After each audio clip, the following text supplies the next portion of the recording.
Here it is, up out. Literally, that's a B vent with a cap on it. That is not accurate. That's not correct. Nobody's supposed to do that.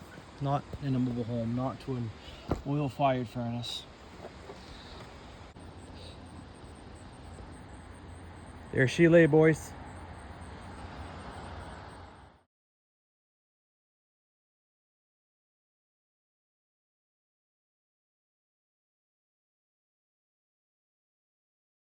Because I had too tall of a roof jack, so I actually had to go get a 2-footer. The salesman met me and was able to get it for me, so I could pick it up from him and come back and put it in. And I definitely went overkill with the goop there, the cement, but wanted to use up what I had. And yeah, but that's all level now and proper. It's only a 2-footer. That's all I needed was a 2-footer. I had a 3-footer. Seemed like it was about 3 feet, but definitely went too far down towards the furnace.